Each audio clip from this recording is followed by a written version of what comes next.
This is ABC15 Mornings. All of this is taking a mental toll. We love our students and we want to do what's right for them. Safely back to school. State health officials deliver their guidelines, but parents do not expect things back to normal anytime soon, and we'll talk about that. Plus, Arizona is safer at home. We've been hearing that for weeks, but as we stay at home, restaurants are getting decimated. New this morning, does something need to be done to save this industry? Maybe order local takeout, that could help. Plus, prepare for more excessive heat. Right now, we could certainly use some rain and an even cooler breeze out there. But is there any rain in the forecast? I mean, it is our summer monsoon, right? Is it another non-soon? Good morning to you. Kaylee O'Kelly here in studio at ABC 15 Mornings. Hopefully your Friday's off to a great start. We are thrilled that you're waking up with us. Want to check in with our Nick Saletti, who is social distancing from home. Yeah, happy Friday. I mean, this feels good. We love Fridays around these parts. Ready for the weekend. Meteorologist Iris Hermosillo is also social distancing from home today, and she's staying on top of that most accurate forecast for us. And Iris, we're getting off to a pretty good start. Yeah, we really are. I think I just heard my husband say he's going to go outside for a little bit, do a little outside workout. And I encourage you to maybe do the same, or at least step outside, have your cup of coffee this morning on the patio. Temperature's not too bad. We're in the 70s to 80s at this point. 83 hour temperature at Phoenix Sky Harbor. It's 78 in Chandler, 85 in Mesa. And look at those 70s in Glendale and in Goodyear. Again, not bad now. And you'll want to take advantage of these morning temperatures because, again, today is going to be another hot one. We will likely be into the hundreds by around 11 a.m. So get those outdoor activities done sooner rather than later. And then today's high temperature reaches 109 degrees. Expect more of those breezes here this afternoon. Looks like we'll dodge that 110 mark for at least one more day, but that's going to change this weekend. This weekend we are getting hotter and we have new heat alerts to talk about. I'll break those down for you in just a few minutes. But I want to send it over to Chelsea Davis this morning, who's also watching our Friday morning drive. That's right, Iris. Good morning to you. Good morning, everyone at home. It is Friday-like conditions. That's what we're looking at right now with our accident log group traffic maps. A lot of green out there. We do have a couple crashes, though. Let's talk about the north stretch of town. If you travel on Loop 303 in the eastbound direction, making your way over to I-17, near Lake Pleasant Parkway, the right lane is blocked, and we're hearing there are a couple cars involved. One of them is actually facing the wrong way, so it's possible they could have spun out. And so you're going to want to maybe factor in some extra time, though at the moment I am seeing all green flows, so I'll let you know for sure if that changes. West side of town, I-10 in the eastbound direction, right before you get to the stack at 27th Avenue. If you plan to exit there, you will see a car that's off to the right shoulder and some crews still out there responding. The off ramp is not blocked. The main lanes are not blocked, but because of the activity going on, it's a little slow. And earlier this morning, we had a ramp closure to connect you to I-17. That's open now, but that's why you're going to run into some extra breaks. Back to about 51st Avenue. Factor in some extra time there. East Valley, don't need any extra time whatsoever. You're seeing all green flows there. Back to you. Okay, Chelsea, thanks so much. Safely back to school, obviously something we've been talking about for weeks. This morning, school leaders and parents have the long-awaited suggestions from health officials. Our Carla Navarrete on top of this for us. Good morning to you. Let's hear about these benchmarks. Yeah, good morning to you, Kaylee. I can tell you these are just recommendations, right? They're not part of an executive order. And so school districts can decide whether or not they want to follow them and if and how they are going to implement all of these benchmarks that have been laid out. But looking at them, it appears that if the district does decide to follow them, students will not be in the classroom anytime soon. Now, the three big metrics to follow here: case rates should be less than 100 per 100,000 people, or see a 2-week decline in the number of cases. Also, we should see a positive rate of 7% or less for 2 consecutive weeks. I can tell you right now that percentage is at 12 to 13%. And the final metric requires hospital visits due to COVID-like illnesses to be under 10%. Now, the numbers are going to be different, of course, depending on the zip code that you live in. I knew this morning we spoke with a doctor from Johns Hopkins, and she stresses that reopening schools will be different for each individual school. Take a listen. Students are scared, parents are scared. So we've got to get this right. And we have to think about how how, each school is unique, but there are these sort of general themes of how do we protect kids, and how do we just collectively recognize the need to be adaptable at this point in time, and recognize that what might work for September might not work for October, and that we're going to need to constantly change. Now, the benchmarks can also be used by a school when determining whether or not to go back to closing. If the benchmark goes to the red, according to the Department of Health, that school is suggested to go back to online learning. Again, so many districts starting this week, and so many of them more starting next week. Of course, all of them with online learning. The governor's executive order does state that schools cannot go to in-person instruction until August 17th or later. For now, reporting live in the East Valley, I'm Carla Navarrete, ABC 15, Arizona. Hard to believe August 17th is just 10 days away, Carla. Thank you for that. Now, we are hearing from an ICU nurse right here in the Valley. She does treat COVID patients daily, and she says she believes in-person classes should be allowed right now.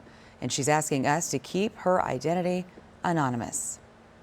My primary concern as a parent and a nurse who's taking care of these patients is safety first and foremost. I would be devastated if my kid caught it, but I would trust in what I've seen, that this virus is not impacting children the way that it is the adults that are sitting in my ICU right now with multiple coexisting serious health conditions. Most of these patients that are in the ICU are overweight, seriously overweight, diabetic, and hypertensive. So the ICU nurse also says kids who live with high-risk family members should stick with online learning. But if families are not in that spot, she wants there to be options. Now, as for teachers? Well, when this all broke out, us nurses didn't feel very comfortable either, but we didn't have a choice.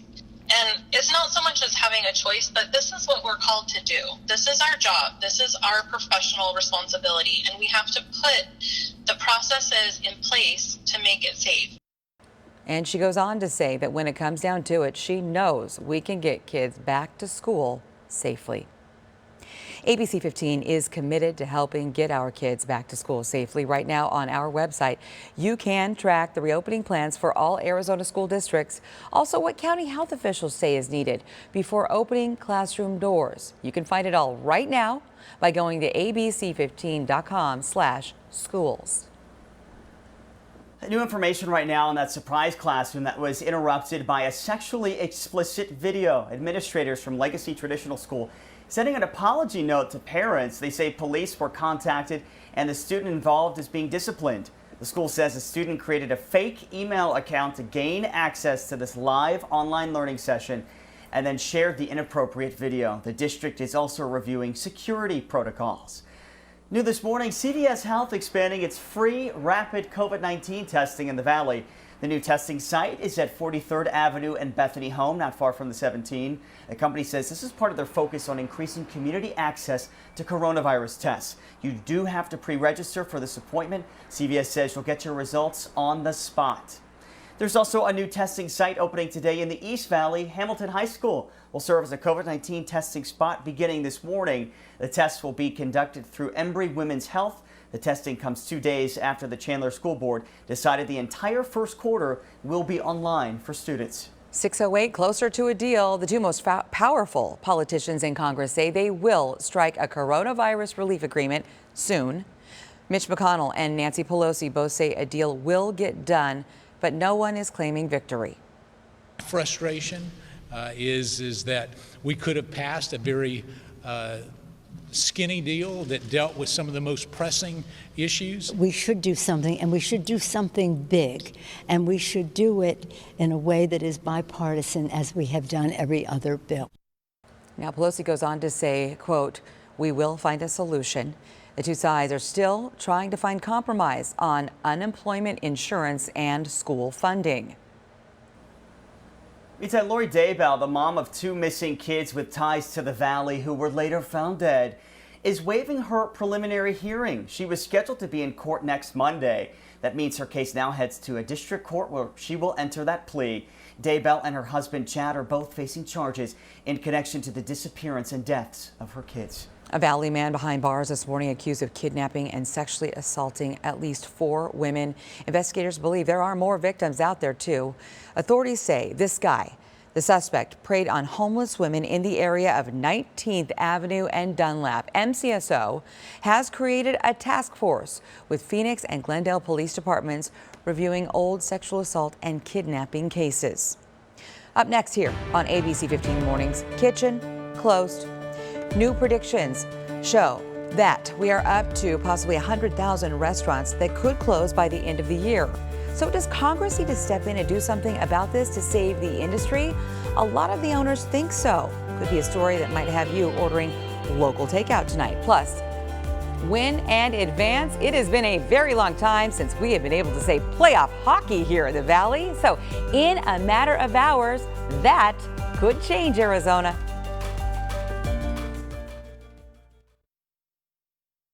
ABC 15 Desert Drive Time, sponsored by Accident Law Group. Welcome back, everybody. I hope your Friday's off to a great start. Who's ready for the weekend? I am, and we're looking at Friday light conditions right now with our Accident Law Group traffic maps.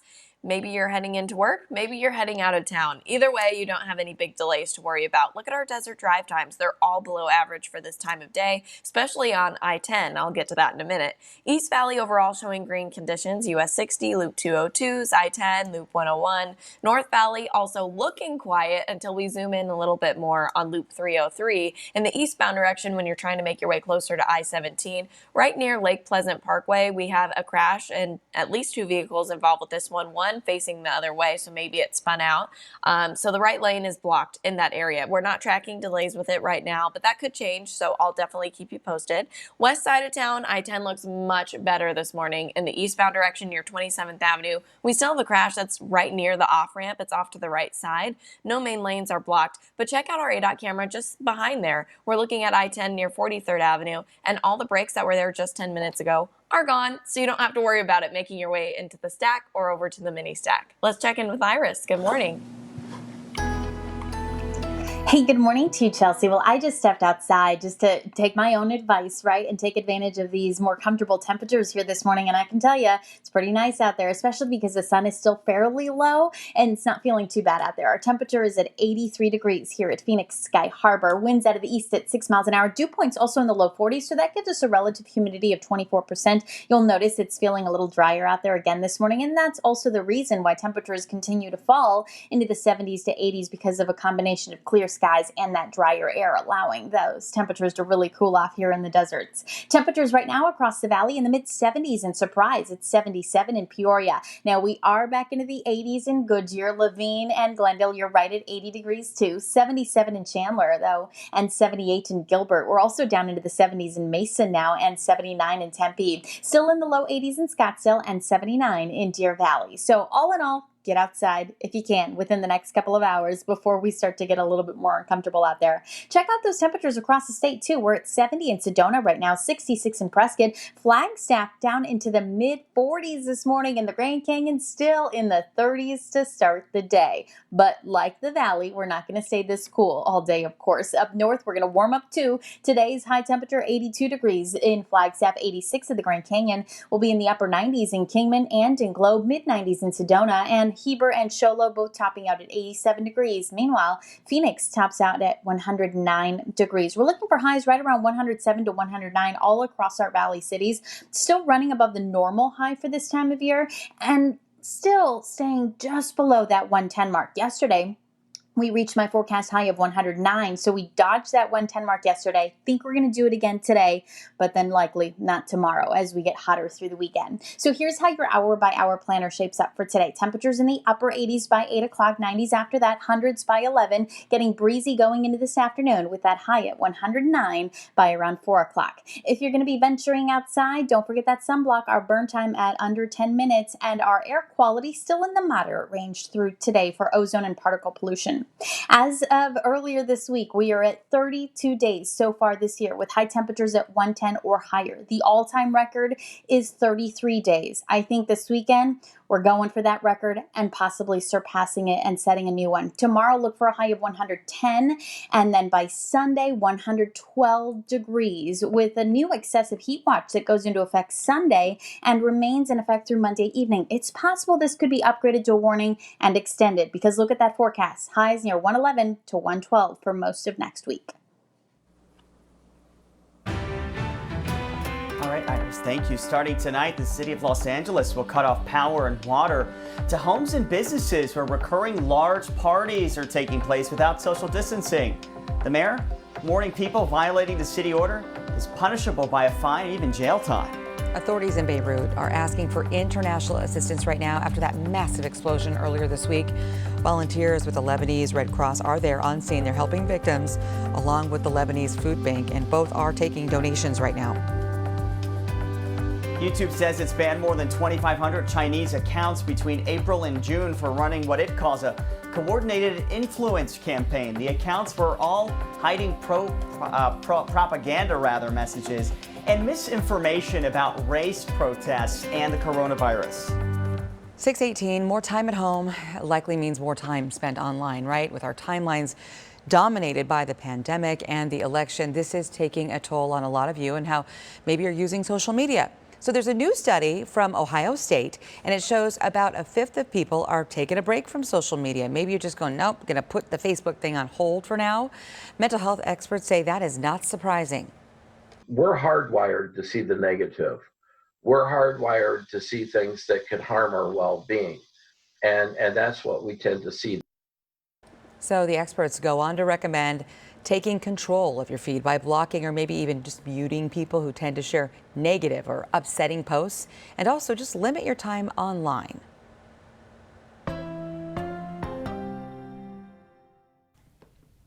I'm your smart shopper, Chelsea Davis, and today I'm testing out the Simply Straight. It's a brush that's supposed to straighten your hair. I plugged in the Simply Straight, turned on the power button, and it started to immediately heat up. I'm setting mine to the temperature of 365 degrees. The simple instructions break down the type of hair and how hot the Simply Straight should get. Then there are 3 simple steps. To paraphrase, you're going to take a section of your hair, you're going to hold it firmly, you're going to take the Simply Straight with the bristles up, go close to your roots, and then you're going to brush it all the way down. After one brush, it's pretty straight. We're going to give it a second try. And voila, pretty good. It's also important to note that your hair must be dry. After about 3 or 4 brushes, you can really see the difference, and it's important to let your hair cool down before you apply any product. Cool thing, it automatically turns off after 60 minutes, and it works on all kinds of different hair types. The Simply Straight cost around $15 on Amazon. So where does it rank on our bowl or no bowl meter? I'm going with no bowl! And if you want to give it a try, go to abc15.com/smartshopper. So how do we know that it works on all kinds of different hair types? We actually tested this product just a couple years ago, and my producer's relative named Sachi tried it on her hair and it worked out perfectly. So I'm going to link that video for you on our site as well. And if you try it, let me know what you think. Okay, Chelsea, yeah, it looks cool. Thank you. 20 minutes passed. Aches and pains, not enough hospital beds, even death? Coming up, some strong words this morning from our governor as he begins the fight to keep gyms and fitness centers closed.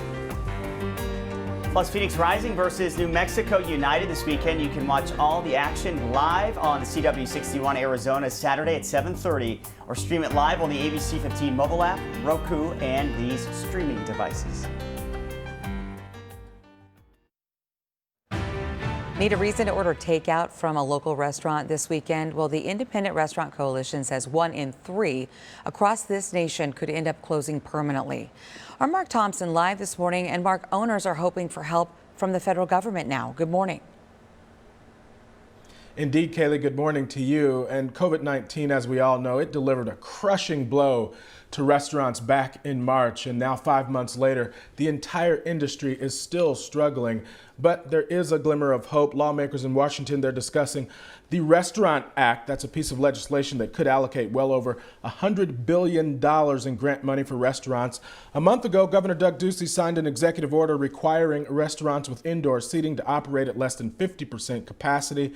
We spoke with a member of the Phoenix Business Journal, who says that even without the executive order, people have changed their habits. More Arizonans are now staying home. They're also working from home and staying away from restaurants. When other businesses are closed down, the restaurants that relied on those businesses for customers are hurting. Downtown Phoenix restaurants are really hurting right now because you don't have all the thousands of people going to work every day there. And you don't have the Suns games didn't happen. You don't have Diamondbacks games this summer, or the concerts or any conventions that, there's so many businesses that just relied on those. The Arizona Restaurant Association estimates that somewhere around 40% of, independent restaurants across Arizona will permanently close in about 3 to 6 months. Why not relieve some of the pressure that these businesses are feeling by giving them more time to pay something like sales tax, if this reduces the probability that they will close forever?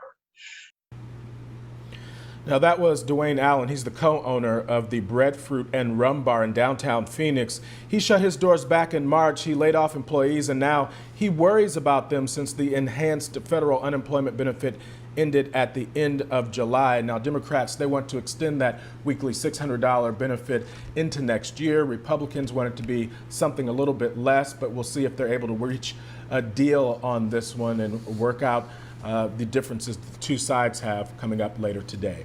Reporting live this morning, Mark Thompson, ABC 15 Arizona. Back to you. Okay, Mark, thank you for that. Some new research this morning finding toxic chemicals in the coatings of fast food wrappers and containers. Two groups, Toxic Free Future and Mind the Store, just publishing the report. They found that forever chemicals in certain Burger King, Wendy's, and McDonald's packaging and in molded fiber containers often used for salads or veggies at other restaurants did in fact have those chemicals. Up next at 6:30, state officials releasing benchmarks for reopening our schools. Why there's one major issue, though, no one may have a solution for. And all they do is win, win, win, no matter what. It's a great Friday morning for Valley sports fans as our teams just keep racking up the victories.